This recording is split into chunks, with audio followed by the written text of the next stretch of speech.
Probably. All right, we're gonna get started.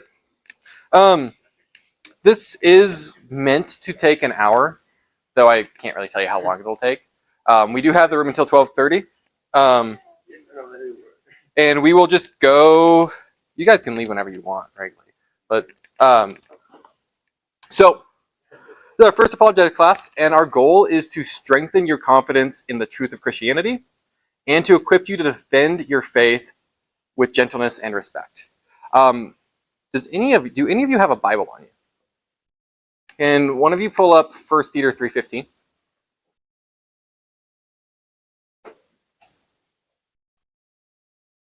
While you're pulling that up, this is going to be a weekly class. The intended format initially, it can change over time. We can figure out what makes sense for us. But the intended format is going to be that we will start with a 20 to 30 minutes presentation of content, and then we'll spend 20 to 30 minutes discussing whatever was presented, just in a very open discussion. And then we'll have the last 5 minutes wrapping up on logistics, what's happening next week, things like that. That's at least how we're going to start. If that ends up not serving our purpose well, then we'll modify it as we need to. Anyone got that verse for me? Did you say 1 Peter 3:15? 1 Peter 3:15. But in your hearts honor Christ the Lord as holy, always being prepared to make a defense to anyone who asks you for a reason for the hope that is in you. Yet do it with gentleness and respect. I like that your translation actually says defense, because some translations don't. That word defense in 1 Peter 3:15 is the Greek word apologos. It's where the term apologetics comes from. So when you hear the term, you might hear it and think, it sounds like you're teaching people how to apologize. But it means you're teaching how to give a defense. What I really want to emphasize, and I hope that we can do well in this class, is what I think most apologists forget, which is the second half of that verse. Yet do it with gentleness and respect. I think in our culture it's less over the last decade, but prior to that, for about 30 years, apologists were making a great reputation for being verbal bullies, for being able to rip apart arguments without any care or concern for the person who was making them. And I don't believe that's a very useful tactic. I think that it has the potential to bring people to the Lord, because the Lord can use anything. And it might be optimal when you're in a public debate in front of thousands of people, but it is certainly not optimal when you're having a conversation with someone who actually holds the beliefs. So we're going to give an emphasis on with gentleness and respect. So why does apologetics matter? If it's a defense of the faith, why does that matter? Well, I would say the goal of apologetics is not to win a fight and to prove somebody wrong, as much as it's actually to remove barriers to make it possible for people to believe. Dr. William Lane Craig has a ministry titled Reasonable Faith. And his entire purpose is there a way to show that to non-believers that it is reasonable to be a Christian? Because a lot of atheists don't actually take the question seriously because they don't think it's reasonable. They think that it's committing intellectual suicide to entertain the idea that God exists. And the hope is we can remove those barriers by showing there's actually a lot of good reasons to believe in God. There's a lot of good reasons to believe in Jesus Christ. We can actually say with high confidence that he rose from the dead. And we need to contend with that as rational beings. So I think hopefully Matt said this when he announced that this class was going to happen. But one of the reasons that I think apologetics is particularly important on a college campus is because 72% of Christians who go to college leave as non-believers. And the number one cited reason for why they leave as non-believers is because there's no good answers to the questions they have. I came to know the Lord when I was 18. After I started college when I was 16, and I spent those 2 years researching all of the religions I could get my hand on. I was researching, I didn't know it at the time, I didn't know the term apologetics. I was researching apologetics, I was looking for evidence, I was trying to figure out what's true. And I asked the same exact questions that Christians today ask when it leads them to walk away from the Lord. And finding the answers is what made me a Christian. When I saw that there's exactly one worldview that stands up to scrutiny, I recognized that it would be intellectually dishonest to not be a Christian. That's how I came to know the Lord. So I believe that if we can show those 72% of believers that there are good answers to these questions, we can save some of them from abandoning God. And then maybe when believers go to college campus, instead of the kingdom of God on earth getting smaller, it would get bigger. That would be my hope. I think a good way to think about apologetics is actually this three-way Venn diagram.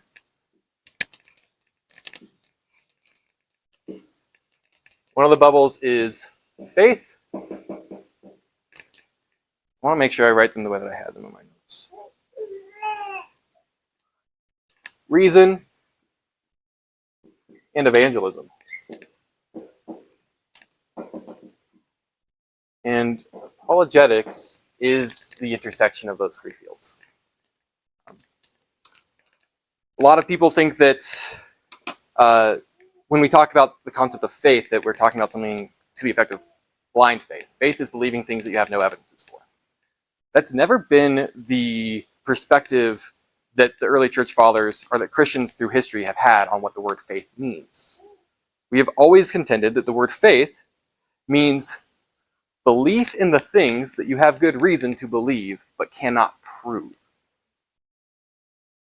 And when you define faith that way, you realize that you actually have faith in absolutely everything. I have faith in the idea that there are people in this room besides myself. I have good reason to believe it, but I couldn't prove it. We have faith in everything. I have faith that my phone, wherever my phone is, there's my phone. I have faith that my phone, when I call my wife, will actually somehow connect to her and I can talk to her. I have no idea how that works, and I can never prove that it will work, but I have faith that it'll work. And I have good reason to believe that it'll work. Evangelism, a lot of people will say that apologetics has no place in evangelism. Some people will actually argue that you just need to get out of the way and let the Holy Spirit work. And it is absolutely the case that nobody comes to the Father unless he speaks to them and calls them. It is also the case that the Holy Spirit uses the tools available to it because it likes involving us. And you guys know what Bible tracts are? Do Bible tracts work? Sometimes? The gentleman who taught me what apologetics is, who I spent 4 hours on the phone with this week, a man named Charles Honeycutt, who's currently getting his second master's, he came to the Lord because someone handed him a Bible tract and he read it. The Lord uses what's available. And studying apologetics is making yourself as sharp of a tool as possible for the purpose of God being able to use you in more circumstances. Because if you're not the sharp tool that God needs, he will simply use somebody else and then you are robbed the blessing. You're not big enough to stop God's plans, but you can be robbed the blessing of being part of them. I think that's why we want to study, and we want to, and that's why apologetics is a tool for evangelism, because it makes you more prepared for the Lord to use you more readily. I'm going to run out of water before I'm done here. So let me give a couple definitions of apologetics. These are both valid definitions. They're just two different ways of thinking about it. I'm going to write them on the board. And then you're going to see how bad my handwriting is. And that's okay. So one definition of apologetics is a reasoned defense of the Christian faith.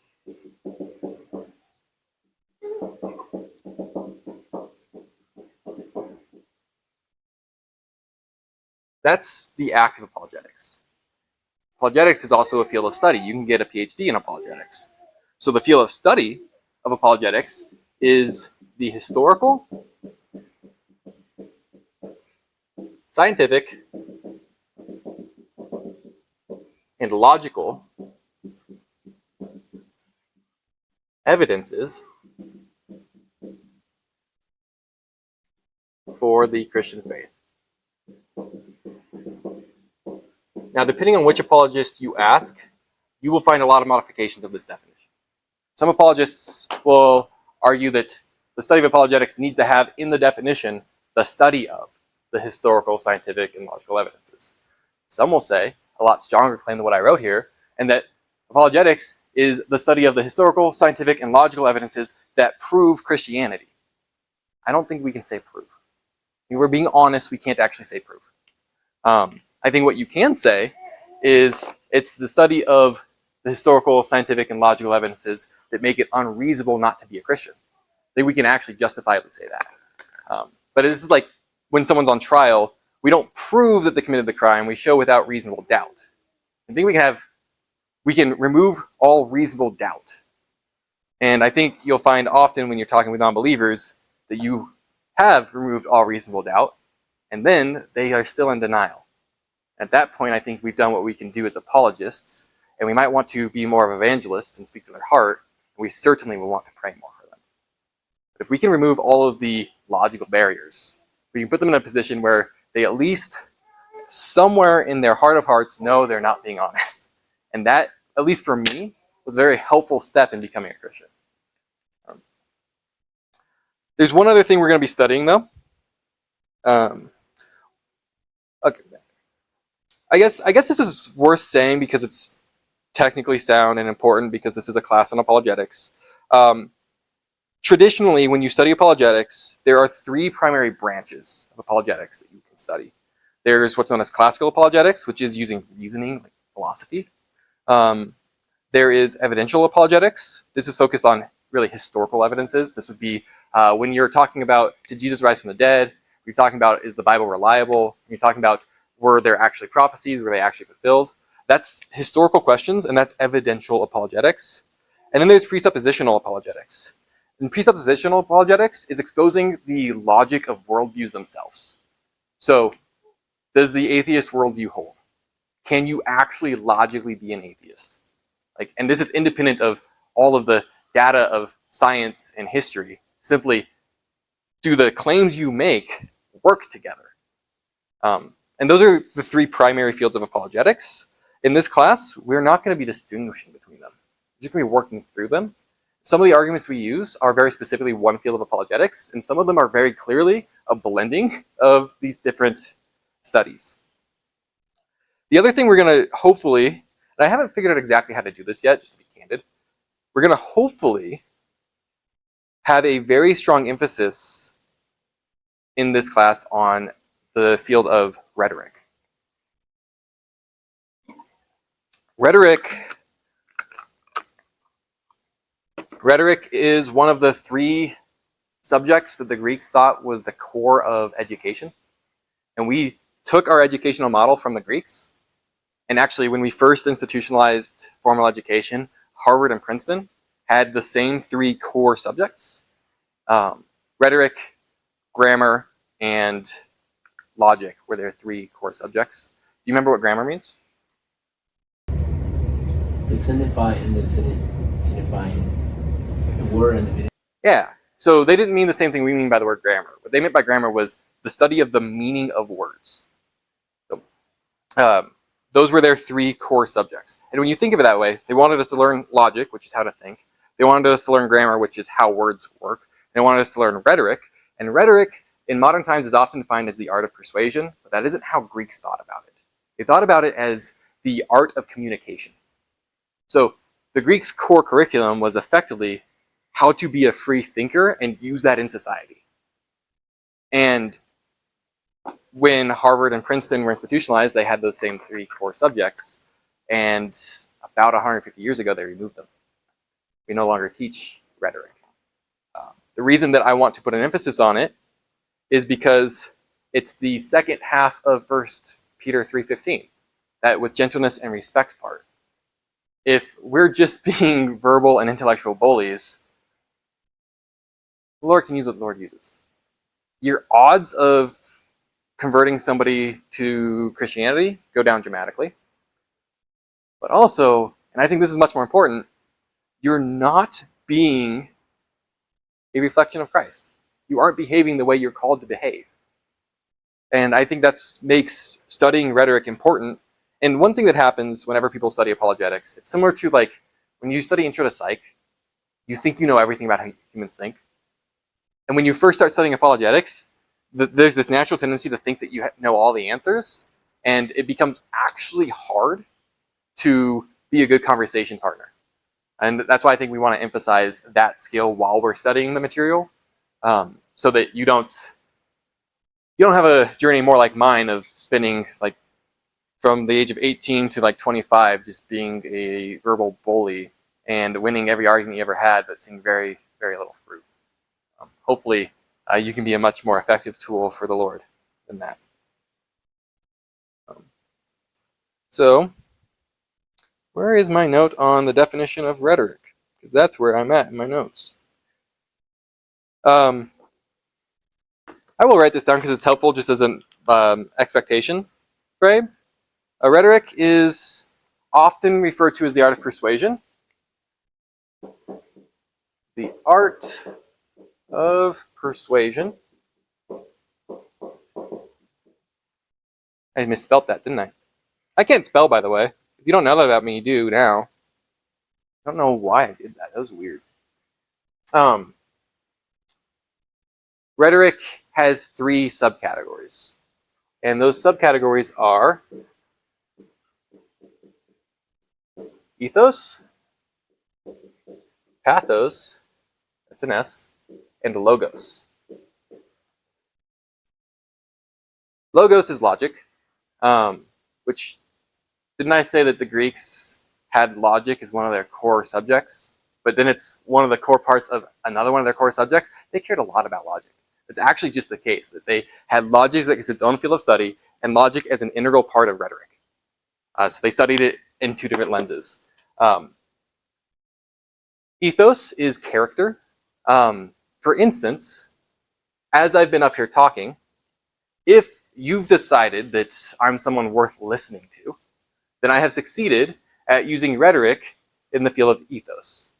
I've convinced you that I am worth listening to, and that means that I have a character that is at least one that you can learn from, which is the entire degree to which I care to have a frame at all, is that you would think maybe you can learn something here. Pathos is emotion. And usually in the conversation of persuasion, when you talk about emotion, you start to get these connotations where you expect very underhanded, dirty things to happen. I think the correct way to actually think about it is if the person you're talking to is emotionally tied to the conversation, then you should stop using logic and start being empathetic. And so I actually think that if you cut pathos out of your conversations, it's a fantastic way of making sure no one wants to talk to you. And if, in my discussion on why we're going to be studying rhetoric, you've at least became open to the idea that rhetoric isn't just manipulation, then I have succeeded at logos, pathos, and ethos. And if I failed, then, well, I tried. So you said that ethos is character and pathos is emotion. Yeah. What's the difference? Yeah, what's the difference? Yeah, good question. So, character in context of ethos is really how you think about the other person. So, so that's a good. Character is how you think about the other person, and emotion is like how we're using emotion in the dialogue. So, if you think that I am someone who you can learn from, then I've convinced you that I have a character that is sufficient to be your teacher. But that doesn't mean that I have convinced you that I care, right? And so it's what you think about me versus how we interact with each other might be a decent way of thinking about it. Does that make sense? Okay. So our goals in this class are going to be, obviously, to learn apologetical arguments, and as I said, to learn how to use them effectively with good rhetoric. I have the goal, I think of it as apologetics is the content, and then rhetoric is the craft. So we're going to learn the intellectual stuff and then hopefully how to use it well. And that's why half the time is going to be spent on presentations of apologetical arguments, and half the time is going to be spent on dialogue. So we can have healthy conversations. My big goal is that I won't be the person teaching for very long. I would like if you guys got really interested in a topic and said, hey, I want to know about miracles. And I said, cool, run with it, and then give us a presentation on miracles. We're not going to do that right away, but that is really where I want to get to, because it's going to be a lot more valuable for you if you study the materials rather than just listening to my overview of the materials. And I have a library of like 500 books. I have resources that can certainly help you figure out a lot more than what I can say in an hour. It's going to be much more valuable for you. And there's also there's entire subjects of apologetics that I've never looked at. Miracles is actually a great example. I was hoping I'd have 2 examples. But the prophecies, a lot of people think that the prophecies, the fulfillment of the prophecies is the strongest apologetic we have. I've never looked into it. I have no idea. Because it wasn't something that mattered to me when I was studying apologetics. And then when I started having conversations with skeptics, it wasn't that important to most of the skeptics I talked to. So I never saw a need to study it. The reality is something to the effect of, like my journey on that was, if you can prove to me that the Bible is the Word of God, then I will be a Christian. And the way that I had proof that the Bible was the Word of God had nothing to do with what the Bible said internally.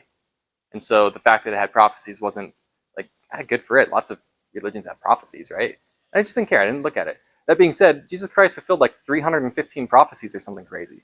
And most of them were not things that you could do on purpose. Like, one of the prophecies he fulfilled was riding into Jerusalem on a donkey. He did that on purpose. But he also fulfilled the prophecy of being born in Bethlehem, being born of the line of David, and coming to Israel out of Egypt. All 3 things that he did before he was old enough to walk. He did not have the capacity to make that happen. Also, those prophecies seemed contradictory prior to their occurrence, in that, what do you mean he's going to be born in Bethlehem and come to us out of Egypt? You can't do both. Well, you can when you're born for a census and then immediately flee to Egypt, which I don't think anyone knew how that prophecy was going to be fulfilled except God until it was fulfilled. So I think there's plenty of room there, but I'm not your expert if you want to learn more about prophecy. You're going to have to do that one yourself. So what I want to do with the next 15 minutes or so is kind of model what our regular class rhythm is going to look like. And I'm going to do that by presenting one of the most famous apologetical arguments for the existence of God in modern times. Anyone here have any background in apologetics? A little bit? Any guesses? What's the most famous argument for the existence of God in the 21st century so far?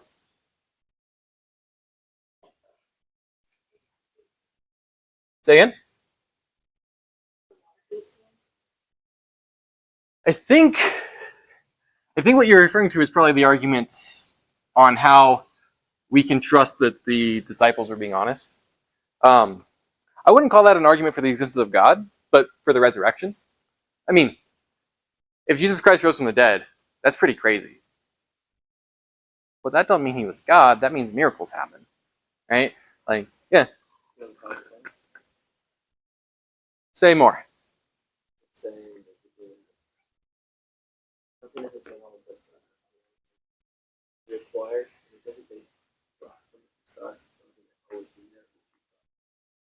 Okay, so it sounds like the way you're articulating it is one of who did this? Augustine? I think it was Augustine. One of Augustine's 5 ways. I'm gonna stick with Augustine, then I'm gonna look it up.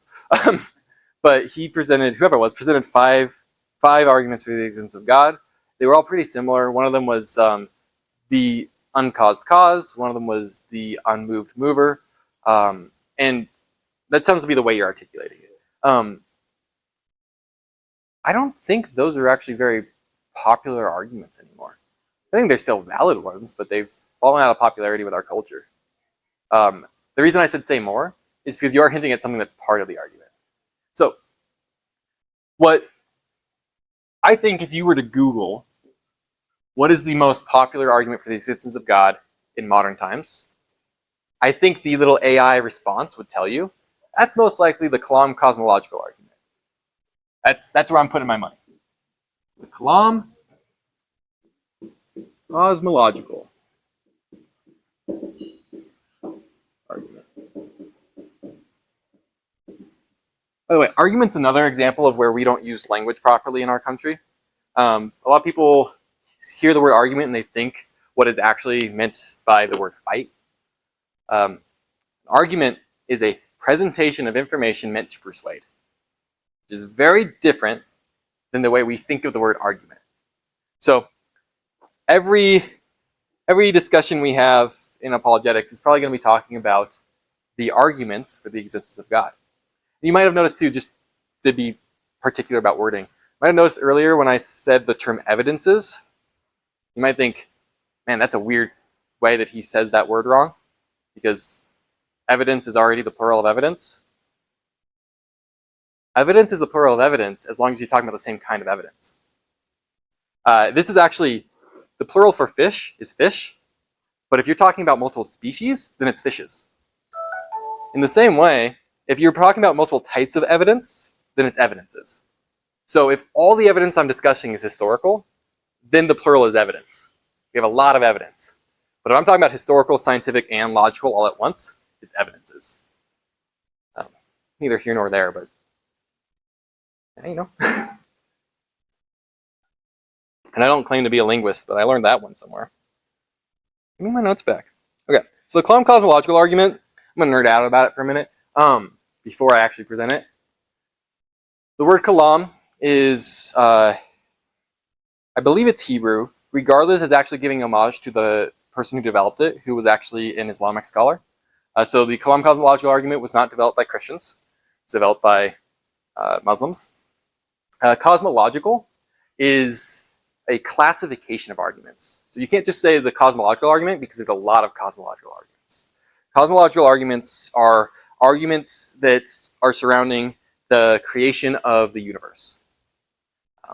So anything that's talking about how the cosmos exists is a cosmological argument.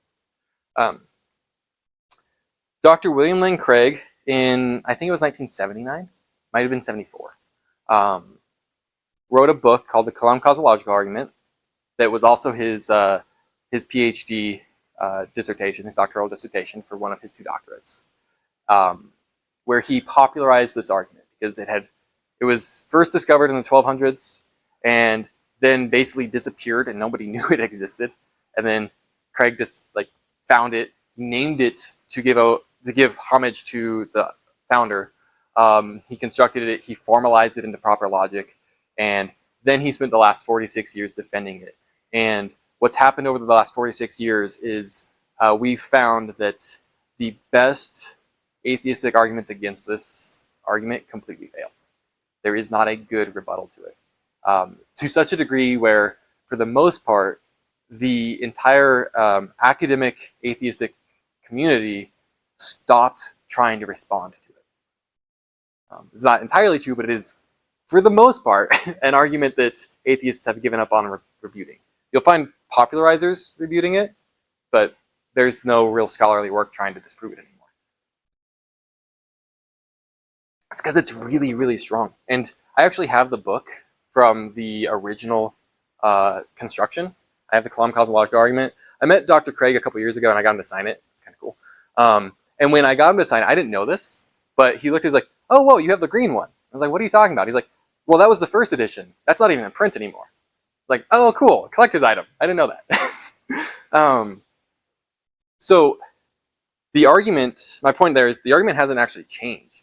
Like the way that he wrote it in his most recent publications is the same argument, which means after 46 years of it being scrutinized, he hasn't seen a need to change any detail. Like it just holds. Maybe he's changed some details, but none that I noticed. So the argument is quite simple. Maybe before I get to it, it's good to know what a syllogism is. So syllogism is a structure of an argument where the conclusions follow by logical necessity from the premises. There's 2 premises, there's 1 conclusion. It's the simplest logical argument one can make. So every man is mortal. Socrates is a man. What can we conclude from those two premises? Socrates is mortal.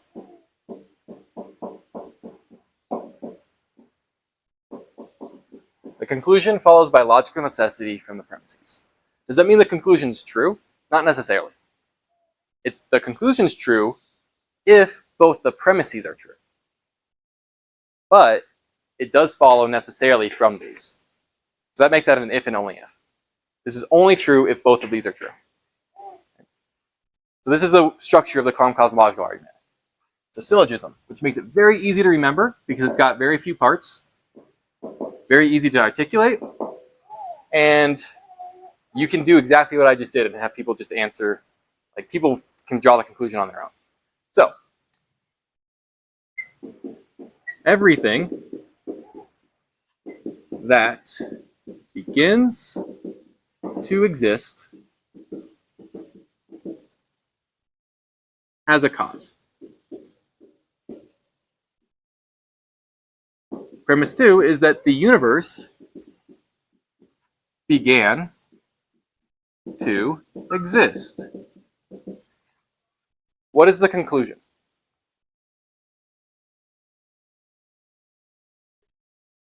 The universe has a cause.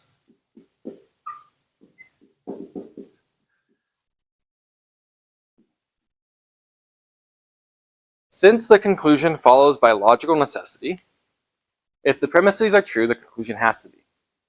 So, if everything that begins to exist has a cause, and the universe began to exist, then we have to contend with what it means to be a cause of the universe.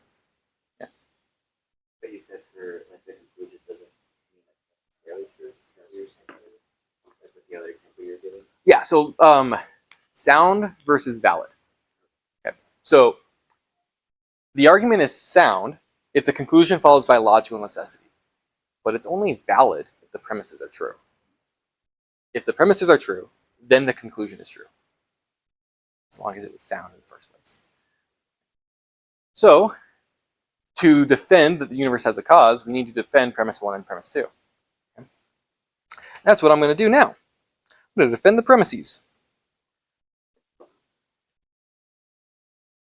Premise 1 can be written another way that really showcases how strong the premise is and why it really needs no formal defense.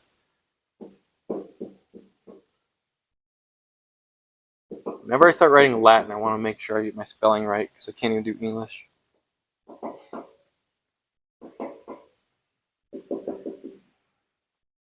Ex nihilo nihil fit. That is the law that out of nothing, nothing comes.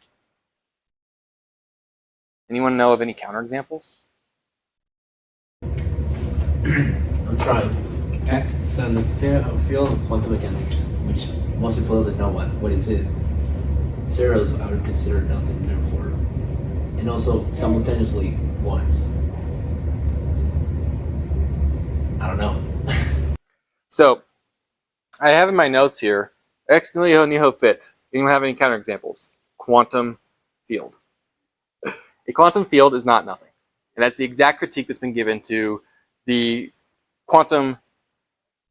physicists. I was about to say quantum mechanicsists. I don't know if that's a term. But the physicists who study quantum mechanics, most of them won't argue that anything in quantum mechanics is something coming out of nothing. And when it has been brought up, the rebuttal that is coming from other atheistic physicists has been, your quantum field is not nothing. The fact is that in the quantum field, there is energy, and there are the laws of physics, and neither of those things are nothing. Nothing is the stuff that rocks dream about. It's a very different thing. Out of nothing, nothing comes.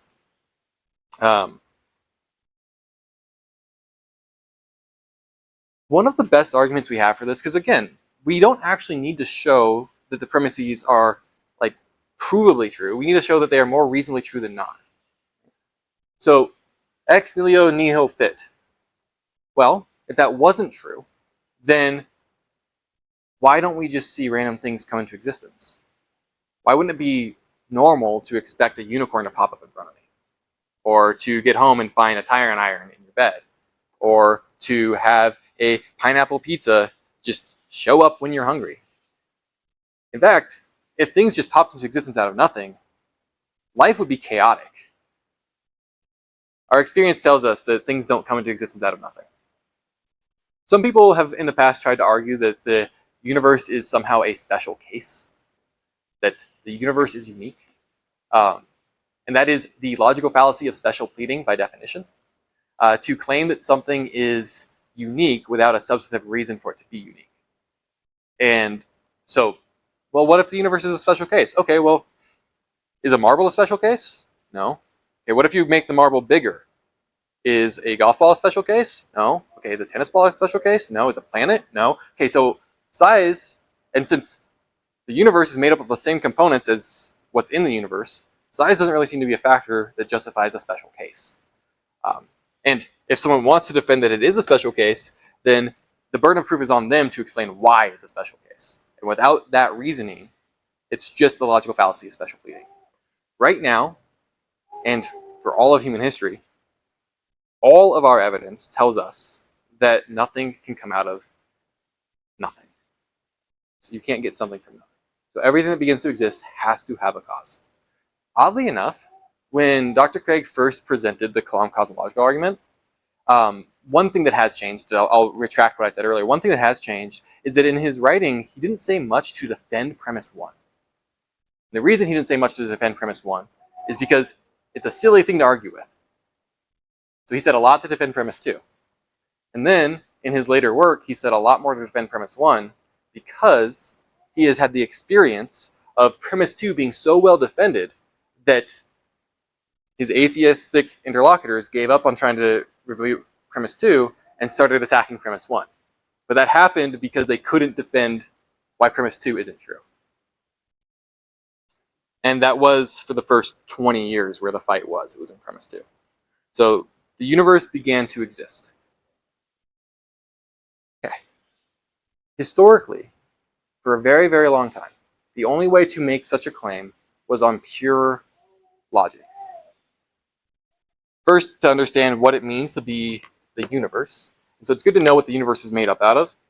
Its basic parts are that the universe is space, time, matter, and energy.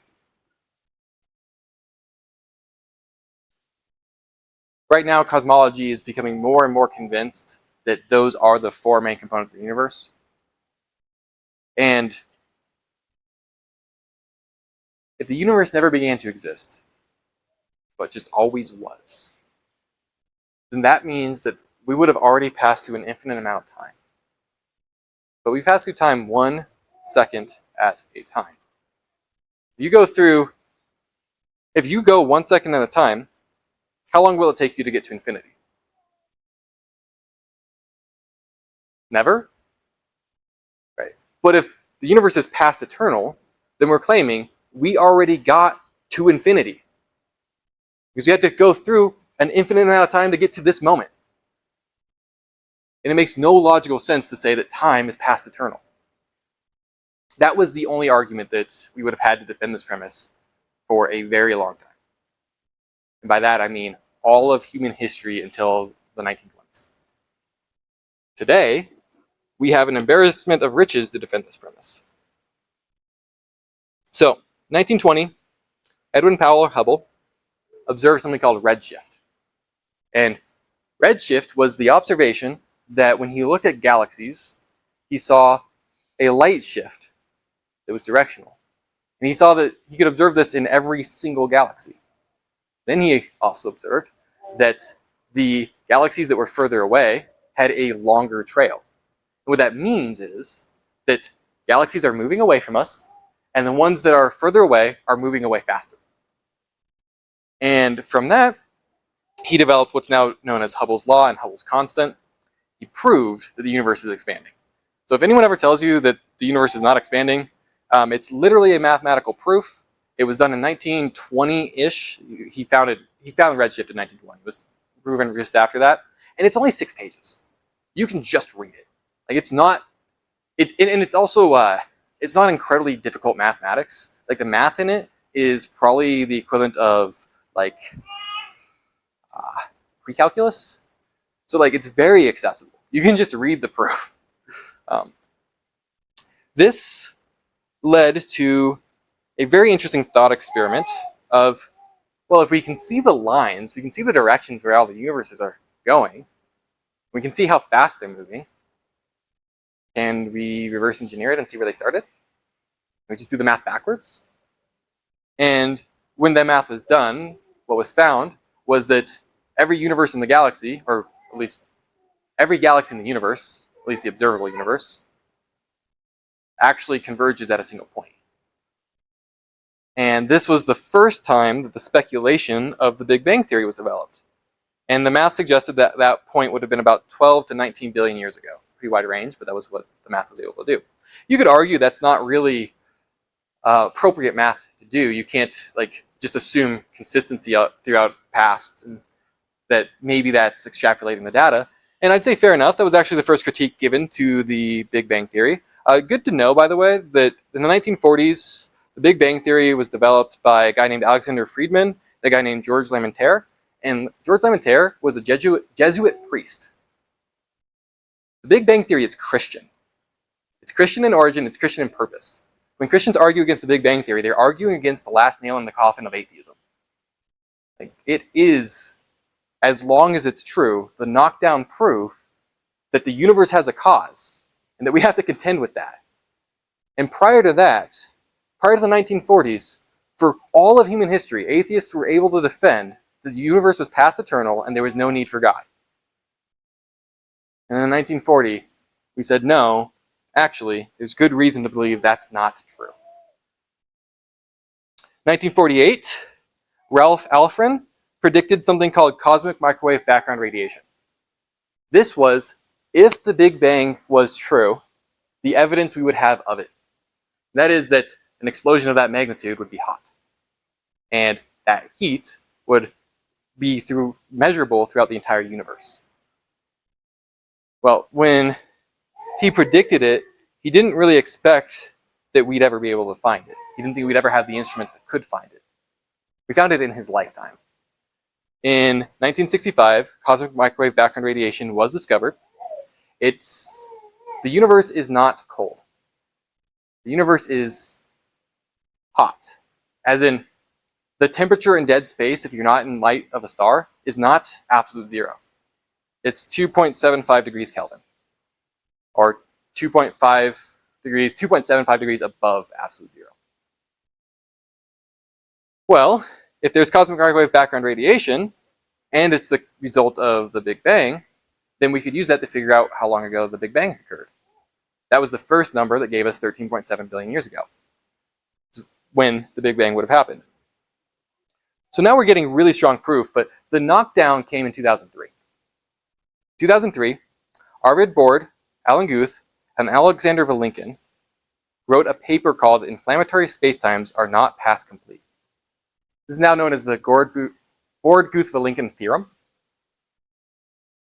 What they proved was any universe that has on average been expanding cannot be past eternal but had to have a finite beginning. And this proof is actually only 4 pages. It's very easy to read. Its math is harder. Sometimes people will argue that's not really what they proved. You're conflating the concept. And I would simply say, okay, well, have you read it? Because I've read it. And I've read it as someone who is a career mathematician who has taught courses on logic. I can track it. The math isn't that hard. It is a knockdown proof. And that's why, I wonder if I have it quoted here. I don't have it quoted here, I don't think. But that is why one of the 3 authors, I believe it was Arvid Borde, is quoted as saying, with the proof now in place, we can no longer contend with the idea of an eternal universe. We have to contend with the fact that it began to exist. So, my defense of premise 2, I'm going to write it as its own little mini syllogism. Here's how we know premise 2 is true. Okay? premise one, for my mini syllogism defending this guy, let's see if I can shorthand it well. The universe has always been expanding. This was proven in 1928. Premise two, any universe that has, on average, been expanding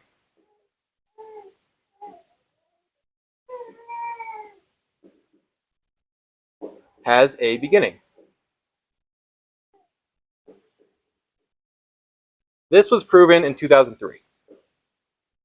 Proven in 2003. The conclusion from these two premises is our universe has a beginning.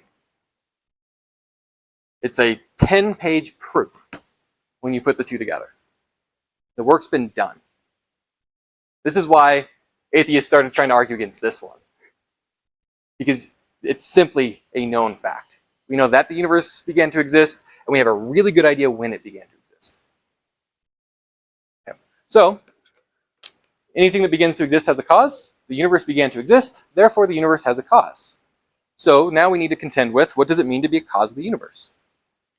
Well, a good way to think about that is just to logically ask yourself about the building blocks of the universe. Space, physical space, came into existence 13.7 billion years ago. So whatever caused the universe cannot exist in space because space doesn't exist yet. So to say that otherwise, whatever caused the universe has to be space transcendent. Anyone ever heard that God is everywhere at all times? Because he doesn't take up physical space.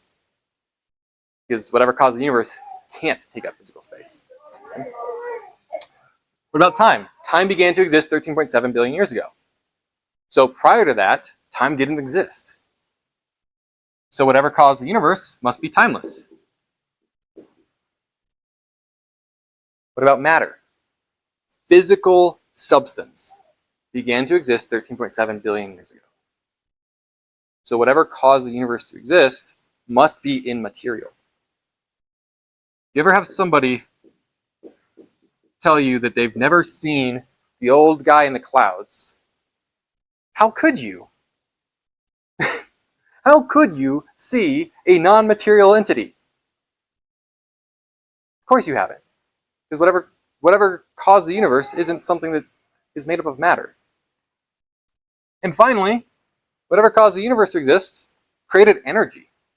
Now, or caused energy. Let's try not to use like theistic language. We haven't proven it's God yet.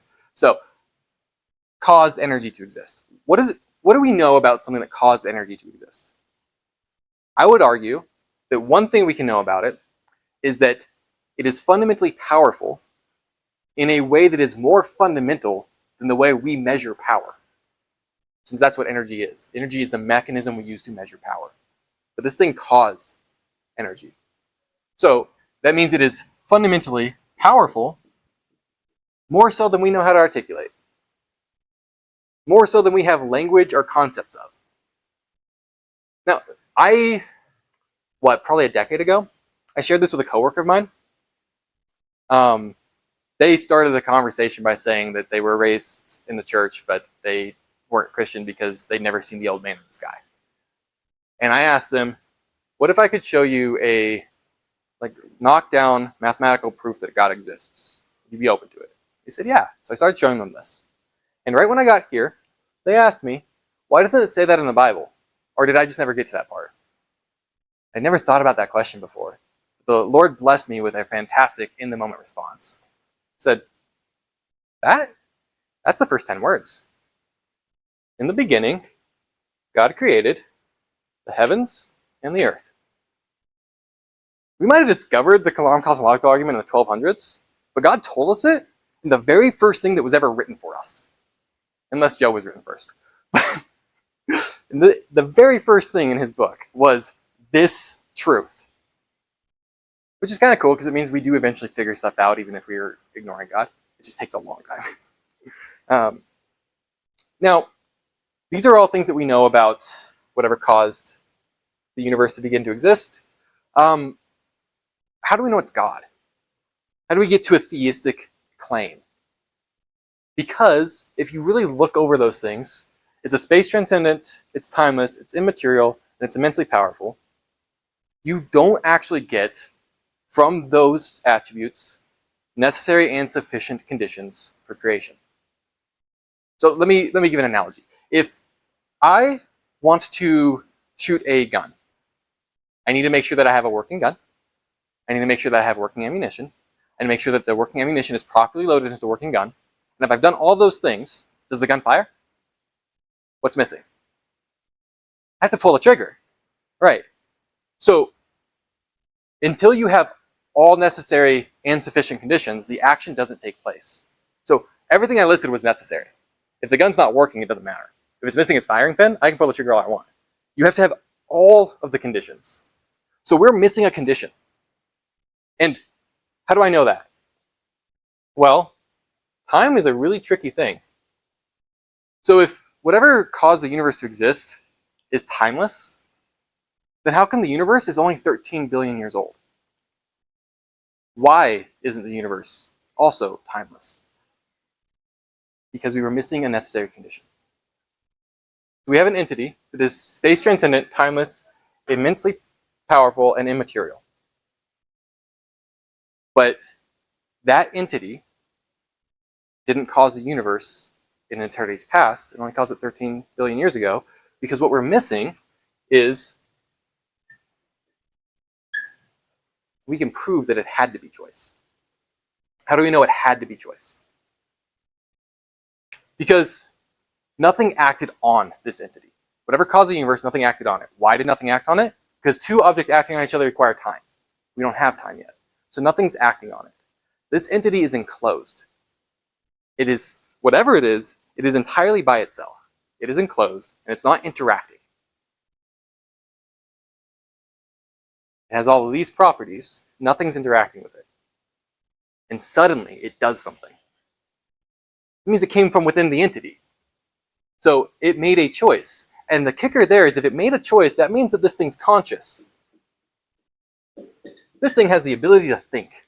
So now we have a conscious, space-transcendent, timeless, immaterial, powerful being. And now we can call it a being because that's what it means to be conscious. You can call that whatever you want, but I think that's a fantastic definition of God. Now, one of the most common rebuttals to the Kalam cosmological argument is that it says nothing about the nature of God. That's absolutely true. It says nothing about the nature of God. But it proves that God exists. It proves that there is a powerful being that chose to create you. And I think it leaves us with a really good question. Can we know why? Can we know why that being chose to create us? And I think that's a question worth asking, just outside the scope of the Kalam. Okay, so what is the time? We got like 13 minutes until we have to be out of the room. The idea would be that we don't have what is apologetics, and we just have a presentation of a apologetical argument, so then we have more time to discuss it. That being said, I say we discuss it till we get kicked out or we want to leave. You guys' call. But that's all I have for you. I did have an exit activity that I wanted you guys to do. So if you'd be so kind, before you do leave, if there's any subjects you care about that you want us to talk about in the future, to just write them on the board before you leave, because I don't have a lesson plan whatsoever for next week.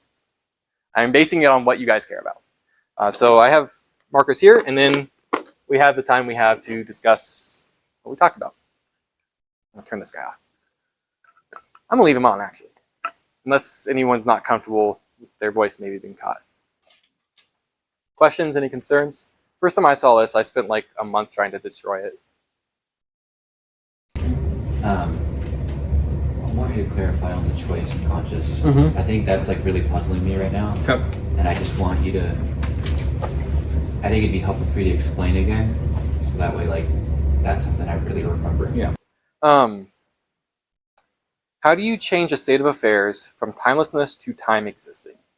It's a hard question that I don't know that any human can actually answer. How do you change your state of affairs from sitting to standing? Make the choice. So the point here is that this entity is an enclosed being. It exists. Well, we don't know it's a being until we know it has a choice, but it's an enclosed entity. It exists with all of the properties that are true about it, and there is nothing else in existence. And we prove that logically by the fact that anything else interacting on it would require time, which doesn't exist yet. So this entity exists in eternity's past, like logically prior to time. But time is only 13 billion years old. Well, why didn't the entity make time 10 seconds before it did? Or 10 billion years before it did? Because it doesn't have the necessary conditions just in its nature. So there's something missing, but whatever is missing has to be within it, since nothing else can interact with it. So the only thing that logically could be what's missing is choice. Sometimes I dream that I'm falling, and then I jerk awake. And sometimes I blink my eyes. And those aren't necessarily conscious choices, but they're still actions. Yeah, that's fair. So those actions are caused by an interaction of objects. So you blinking, right? It requires every cell in your eye to be corresponding together. It requires muscle spasms. It might not require any conscious choice, but it requires an interaction of objects. And an interaction of objects requires time. So this event, yes. So this entity can't be made up of components, because if they were to interact with each other, that would require time. So it has to be simple. This is one of the 12,000 reasons why Christian theologians will say that God is a fundamentally simple being. God, and what they mean is God is not made up of parts. One of the reasons is because God logically cannot be made up of parts. Now, try to reconcile that with the Trinity. I have no idea. Things get weird and confusing. One aspect of the Trinity is now made up of parts, but prior to creation was not. The Son who took on flesh. Right? Okay, so unconscious actions require time, but it is possible for a conscious action to not take time. It's possible for the choice to not take time. Not necessarily the action that precedes the choice, but the choice itself. And as soon as we start talking about things that occurred prior to time, the language gets really complicated. You'll find that philosophers are really intentional about, they start talking about things that happened logically prior, and the logical order of things, but they can't say that it happened prior, because that requires time, which doesn't exist yet. The choice occurred logically prior to the action. But the choice is the only thing that could have occurred logically prior to the action. I guess I do have a question about the time aspect. Yeah. Is why does that have to have been created at the same time as space, matter, and energy?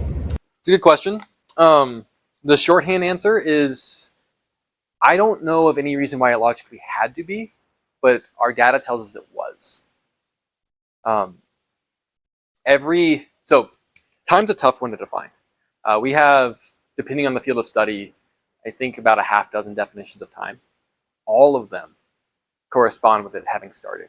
And the primary reason for that is what we talked about in defensive premise 1. I'm sorry, what we talked about in defensive premise 2 prior to the scientific evidence was the logical evidence. Time can't be past eternal, because then we'd have to get through an infinite amount of time to have got to the present moment, and you can't get through an infinite amount of time. So because time can't be past eternal, it had to have a beginning, and then the data just suggests that its beginning was at the same time as the singularity event of the Big Bang. I don't know that it logically had to be. I think the evidence suggests that it was.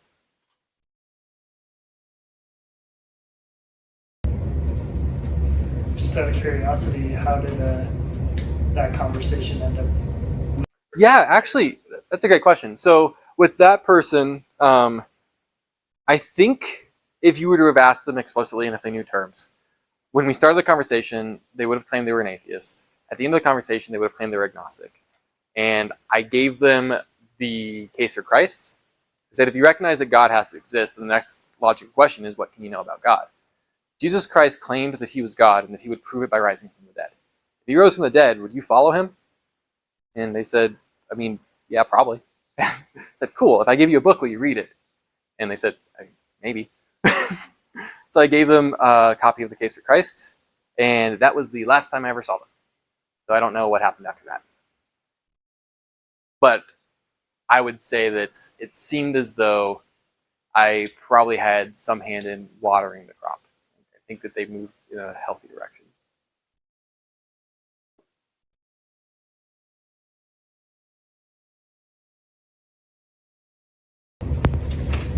Just your opinion, you said why, or the why Yeah. for creation. Yeah. Do you have an idea why God would create us? I do. I think that, so there was, I don't remember when this was. This was probably in like the 1400s, I'm guessing. There was a debate had between Jewish scholars that seems very much from the history book like it was meant just in good fun. But there was a debate had around God's primary purpose for creation. And the two prevailing views, and they were using the Old Testament, not the New Testament. They were using their biblical evidence, but then they were also using their tradition. They were using the Talmud. They were using all of the texts that they lean on, and then they were also using reasoning. The two prevailing views were that God either created us because it maximizes his glory. That was one option. And then the other view was because it maximizes our joy. Those are the two prevailing views. Now, I think about this, and I think you can ask the question, why did God need to create? People ask that question sometimes. And then the theological answer to that is, God did not need to create. God, as a triune being, has all the fruit of the Spirit and community on his own. He does not need to create. And when you recognize that God does not need to create, and you put that in the context of knowing that God is a loving God, you recognize that one thing that must be true is that creation is a net positive for the creation. It has to be for our best. Does that mean it's not for his glory? No, it doesn't mean it's not for his glory. So I think that their entire debate was ill-founded. Because I think God created in such a way where what optimizes and maximizes his glory also optimizes and maximizes our joy. He created us so that we can spend eternity worshiping him, and he created us in such a way that that is what is best for us, and we will not have a better experience than when we are worshiping him.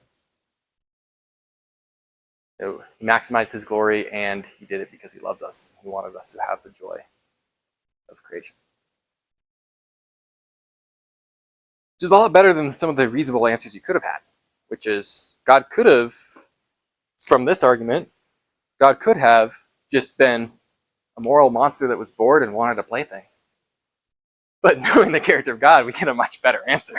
So it's like a need or a want for a relationship with whatever you created. Yeah. So you begin to realize that not only is your salvation a gift of grace, but your creation was a gift of grace. The fact that we exist is a gift given to us out of God's love for us.